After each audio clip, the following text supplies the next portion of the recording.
Sagicor Life is 7 o'clock.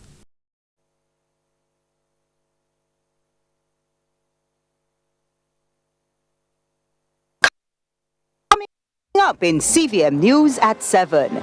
University Hospital of the West Indies says to expect delays. Appeal for resources following death of infant at Maypen Hospital. And Kingston Mayor urges tougher littering penalties. While in sports, Windies face Afghanistan at T20 World Cup.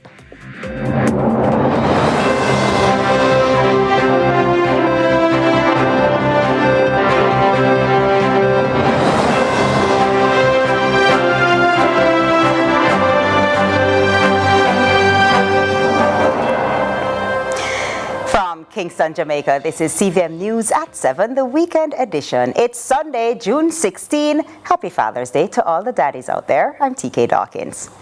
The University Hospital of the West Indies, the UHWI, is informing the public of anticipated delays within its emergency health network system due to a significant increase in demand at the Accident and Emergency, the A&E department. Since 2020, the number of patients visiting the Emergency Medical Department, the EMD, has been rising steadily, with a 15% increase each year. In 2023 alone, the facility attended to 43,272 patients, marking a significant increase from the 37,998 seen in 2022 and the 33,257 in 2020. The surge in patient numbers, particularly those presenting with complications of chronic non-inflammatory diseases such as diabetes mellitus and hypertension, cardiac emergencies, respiratory disorders including asthma and pneumonia, sepsis, and various infectious diseases, has placed an increased strain on resources. The UHWI, however, wants to reassure the public that while these conditions require immediate and specialized care, patient treatment will be prioritized based on the severity of their condition, not on a first-come, first-served basis. The triage system ensures that those with the most critical needs are attended to first. A family is in mourning after an infant boy died at the Maypen Hospital. Doctors worked tirelessly, but to no avail. As it is alleged, the child was unable to get the necessary support of a ventilator. Trisha Gay Kelly reports. Pink, a color often symbolizing hope, love, and warmth. But for Chevany Farquharson Blackstock, that hope has been lost as her newborn son, Kenardo Blackstock, died at the Maypen Hospital in Clarendon. For a hospital like Maypen Hospital that delivers so much babies per day, a baby that probably could be a next future Prime Minister, a next Governor General, and to see the baby struggle to his last breath was devastating. Her mother, Sharon Bailey Farquharson, believes it's unacceptable that a hospital should be without the right resources to carry out its function. But what was the challenge they found causing the baby's unexpected death? No ventilator to put the baby on. This is really bad. This is really poor. My daughter had been tearing apart, and on top of it, she have an elevated pressure, and she's swollen. Hands are swollen, feet are swollen, and all of that. And she stand there and watch her son took that last breath for her mother.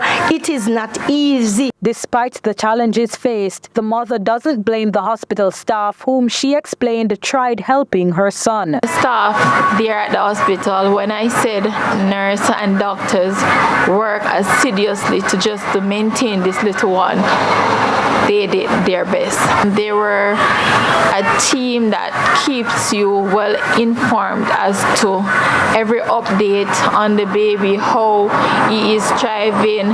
They wake you up any hours during the night before day just to keep you informed as to where the baby stand. They are appealing to the Minister of Health, Dr. Christopher Tufton, to get the necessary resources for the hospitals. Appealing to the Minister of Health, Dr. Christopher Tufton, the nurses and the doctors, they have to be working, tirelessly under some really stressful situation and conditions, because Maypen Hospital, they need a lot of resources. When we reached out to the minister, he said the baby did not die of a lack of ventilator, but he is aware of the incident. He did not offer any other reason.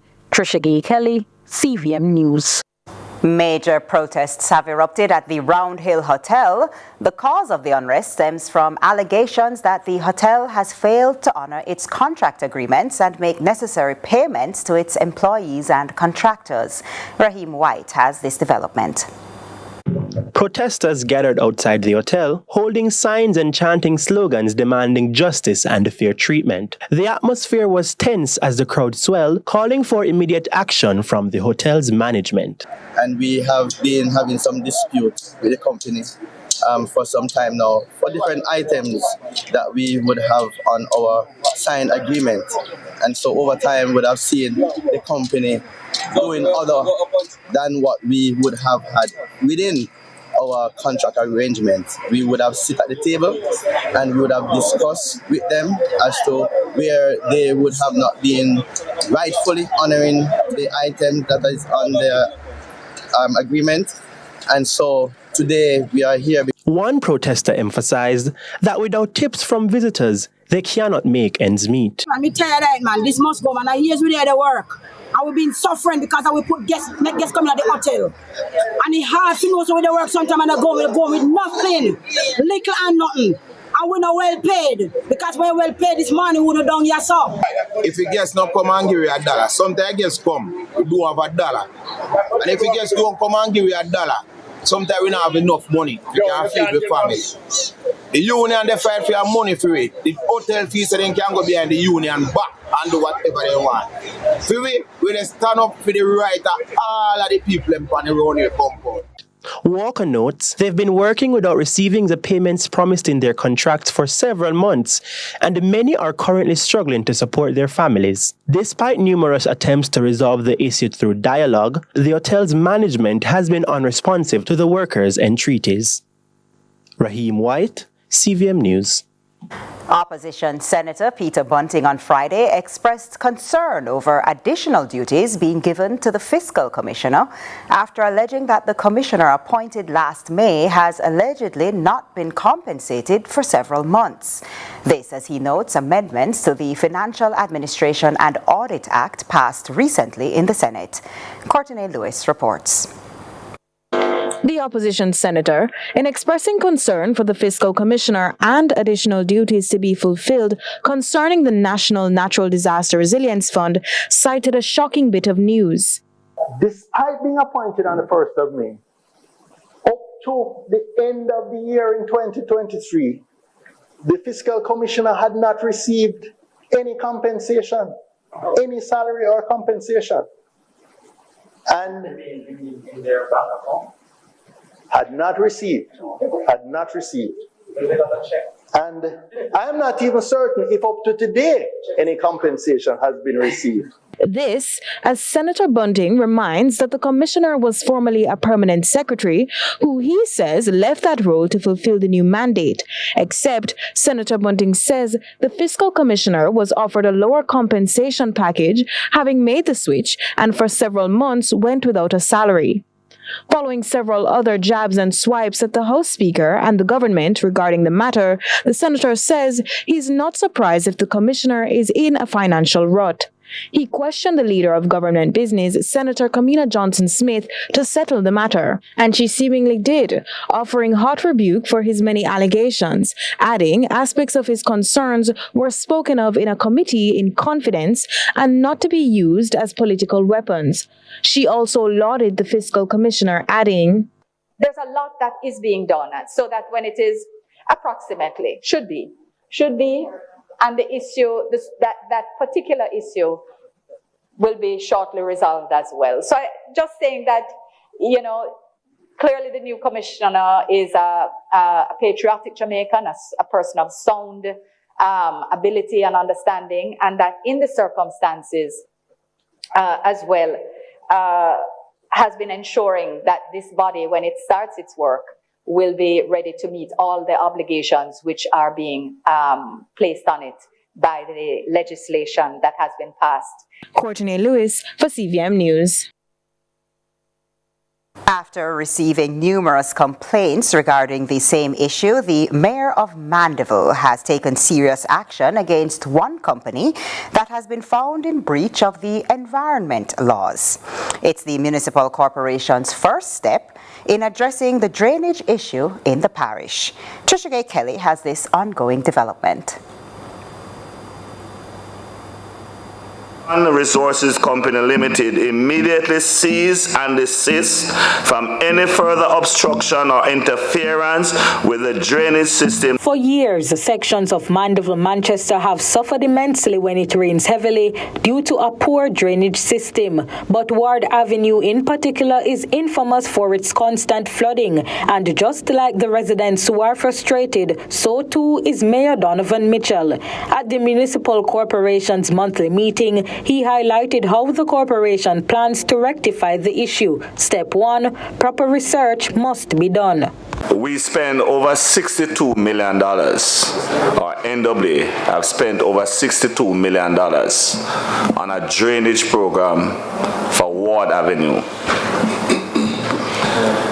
We have learned that a section of the drain itself has been blocked by Mr. Tyrone Mopen. Step 2, do your fact-checking.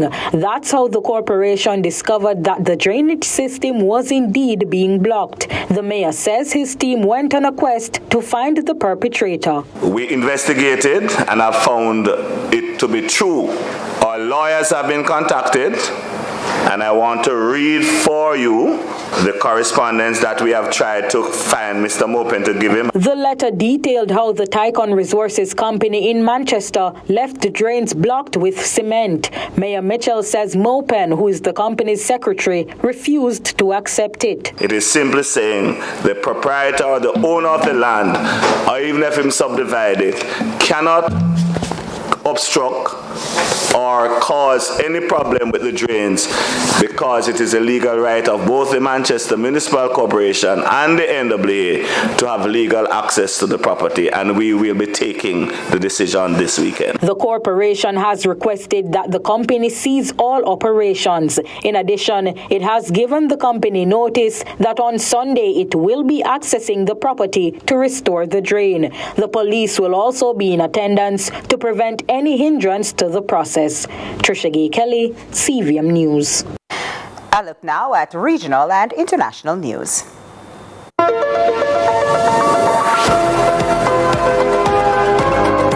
We begin with news in the region. Guyana's Minister of Parliamentary Affairs and Governance, Gail Teixeira, has dismissed allegations of U.S. involvement in 2020 local government elections. This report from HDP TV. Minister of Parliamentary Affairs and Governance, Gail Teixeira, rejected allegations of U.S. involvement in the country's 2020 elections. Teixeira addressed an undated article titled Natekya Mati I Pass for C, U.S. involvement in the 2020 Guyanese election, authored by lawyer Amber Stewart and published in the online Chicago Journal of International Law. The article purportedly aimed to divert attention from events surrounding Guyana's election between December 2018 and August 2020, accusing the United States of interference. Teixeira characterized the claims as disingenuous and lacking merit, emphasizing the extensive international, regional, and national scrutiny the elections received. Teixeira underscored the critical role of democracy in Guyana's history, acknowledging parts U.S. contributions, but refuting any involvement in the 2020 elections. Disabled Barbadians stand to benefit from access to wider resources under less bureaucratic circumstances. MP for St. James North and disabilities advocate Edmund Hinkson addressed the 17th session of the Conference of State Parties to the Convention on the Rights of Persons with Disabilities. More from CBC News, Barbados. Our government is ensuring that persons with disabilities are provided with the essential opportunities, including accessibility to decent housing and to benefits such as access to trust loans for entrepreneurial ventures, leading to their increased meaningful participation and inclusion in all aspects of Barbadian life. Our government also provides assistive equipment such as wheelchairs and technological devices for persons with disabilities.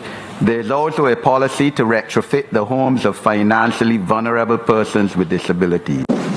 And in international news, Russia's President Vladimir Putin hasn't ruled out negotiations with Ukraine, but says he needs guarantees. He wants Kyiv to withdraw its troops from 4 Ukrainian regions and abandon its bid to join NATO. The details from Al Jazeera. As world leaders gathered in Switzerland for Ukraine's peace summit, there was one obvious country missing. The country that, with its 2022 invasion, started Europe's deadliest conflict since World War II. Russia. It wasn't invited, and it didn't want to come anyway.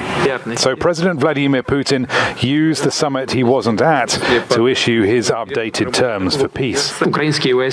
Ukrainian troops must be completely withdrawn from the Donetsk and Luhansk People's Republics, the Kherson and Zaporizhia regions. These are the 4 regions of Ukraine that Russia has nominally annexed, but not actually fully occupied or controlled. Putin's demands have shifted since the invasion nearly 2.5 years ago. News at 7 continues in a moment.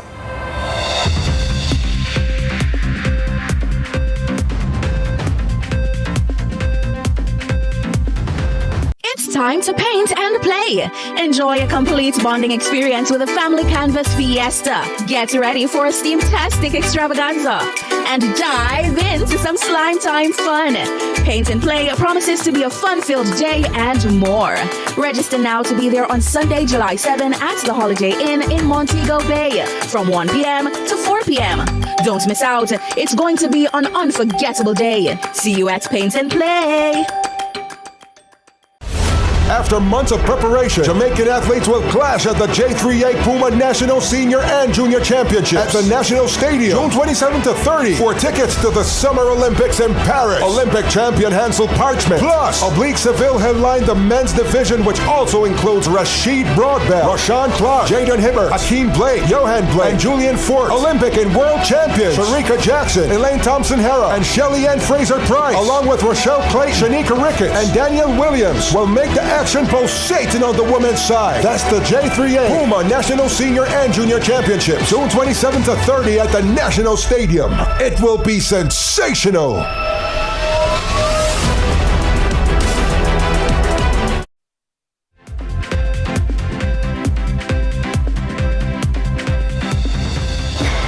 Welcome back. Now for the business report.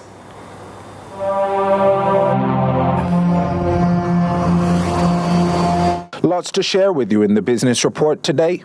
The recent launch of the World Bank Group's country partnership framework with Jamaica provided an opportunity for the eminent individuals in attendance to opine on the potential growth trajectory of the Jamaican economy over the next 20 years. And once again, the potential of Jamaica as a logistics hub for the region emerged as key from the perspective of Minister of Industry, Investment and Commerce, Senator Albin Hill. We must see Jamaica as a logistics hub for the region.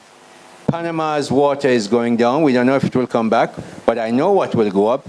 Guyana and Suriname are going to go up. Suriname has just declared 1 billion barrels of oil. Guyana has 11 billion barrels of oil, and I know Exxon and the rest are out there drilling for more.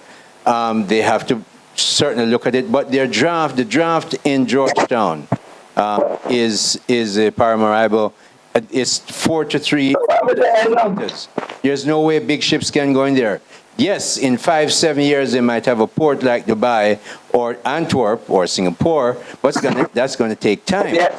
Between then and now, we have the chance here of having Kingston Port and the Special Economic Zone at Kimanas becoming the logistics center. We're looking long term to serve those two major economies, the rest of the Caribbean, and part of Latin America. Regional Director for Human Development at the World Bank, Jaime Saavedra, in describing his view on development, expounded on Nobel Prize winner in economics Amartya Sen's development as freedom thesis. You see a country that exploiting all its resources and its geographic position is a hub for many things in the region.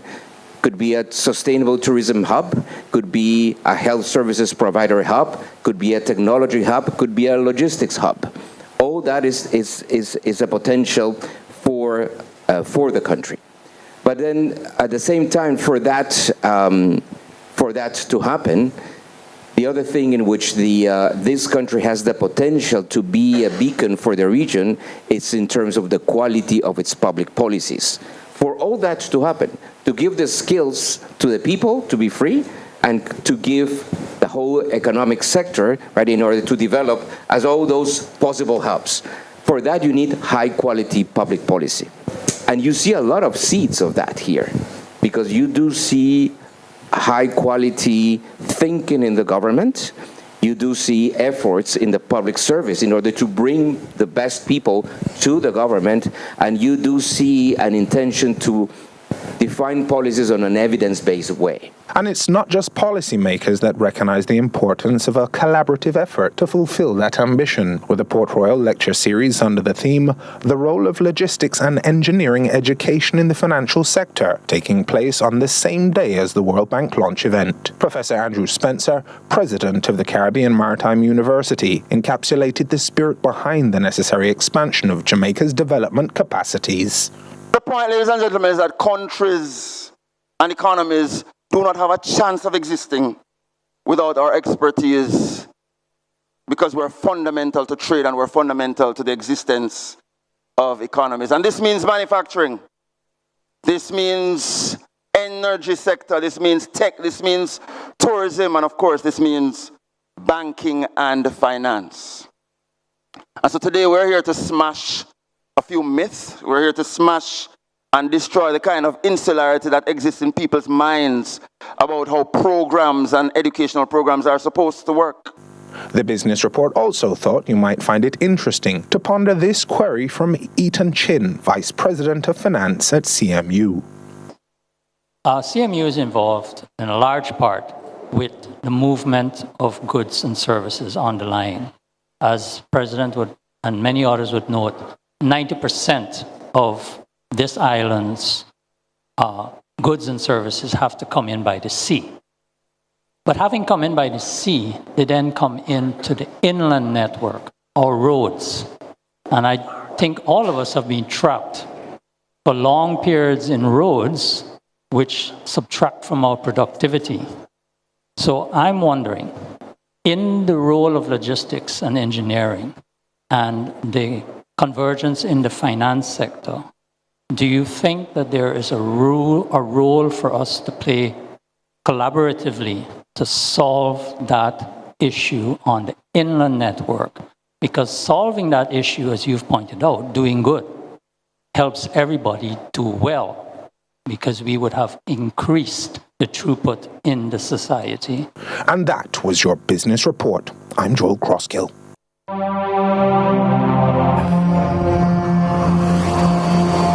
And in this week's Small Biz Big Dreams, Andrew Laidley takes us to Luxora Gifts.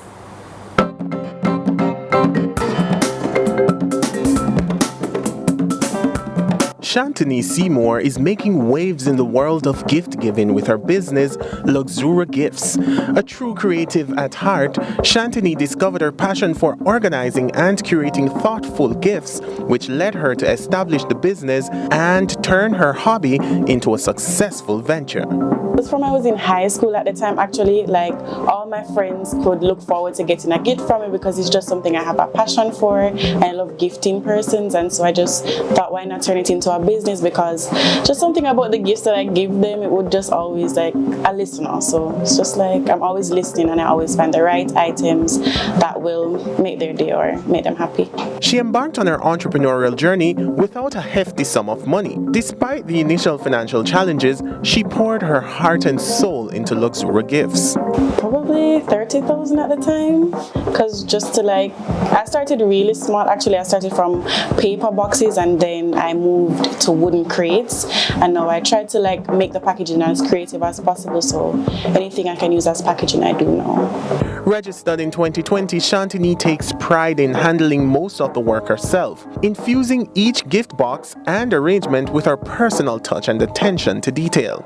Occasionally, she receives a helping hand. I actually do it alone, but I get support from my mom. But it's not really like to help me to do it, because I don't know, I just have an eye for it, so I know where to place the items, because if there is something that you look out for to see how uniform it look, or just to like perfectly place them in the gift basket. So I do it alone actually, because I don't know, I don't think anybody can do it for my liking so that my customers will be pleased. While Luxura Gifts operates all year round, the holiday season is when Shantini's business truly shines, attracting customers seeking unique and beautifully curated gifts for their loved ones.